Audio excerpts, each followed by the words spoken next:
BFM Business, les grands chantiers de la reprise. Jean-Baptiste Huette. Technologie, infrastructure de transport, numérique, espace, tout l'été on va évoquer ces grands chantiers français ou européens qui se construisent sous nos yeux et qui préparent le monde d'après. Aujourd'hui on va parler d'un chantier qui pourrait tout simplement révolutionner le monde. Rendez-vous à Cadarache, dans le sud de la France, c'est le chantier ITER. On travaille là-bas sur un futur réacteur à fusion nucléaire. C'est tout simplement la promesse d'une énergie illimitée et quasiment sans déchets. L'idée, elle est simple, il s'agit, simple sur le papier, il s'agit de recréer sur Terre ce qui se passe au cœur du Soleil. C'est la fusion nucléaire. Aujourd'hui, nos centrales nucléaires fonctionnent sur le principe de la fission. On casse des atomes, ça produit de l'énergie.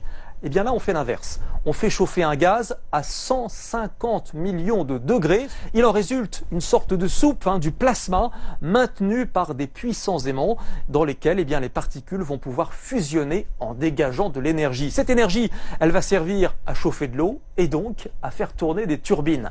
Ça fait maintenant plus de 10 ans que les travaux ont commencé à Saint-Paul-des-Durances. On est à côté de Cadarache dans le sud. Et ils sont bien avancés puisque le groupe Vinci a livré il y a quelques mois ce qu'on appelle le génie civil, c'est-à-dire les murs des bâtiments. Et on a vraiment un chantier incroyable. Il faut voir ces cathédrales de béton de plus de 80 mètres de haut. 50 portes nucléaires géantes de plusieurs tonnes sont en cours d'installation. Il a fallu même imaginer des formulations du béton capables d'absorber certaines particules comme les neutrons. De l'aveu même des groupes de BTP, on n'a jamais vu un chantier aussi complexe. C'est un projet qui avoisine les 20 milliards d'euros.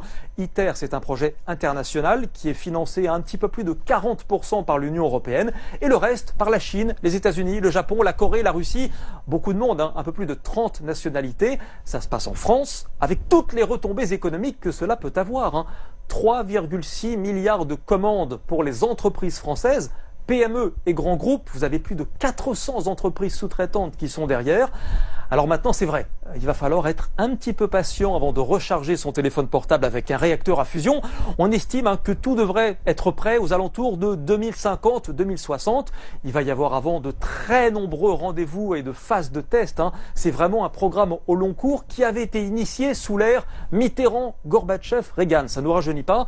Et ce qu'il y a peut-être de plus incroyable dans ce projet, c'est que personne ne sait si ça va vraiment marcher. Pourtant, on a mis 20 milliards d'euros sur la table. C'est vous dire les espoirs qui sont mis dans le programme ITER, parce que clairement, ce qui se joue en ce moment à Cadarache, pourrait tout simplement et réellement changer la face du monde en révolutionnant l'industrie énergétique. Les grands chantiers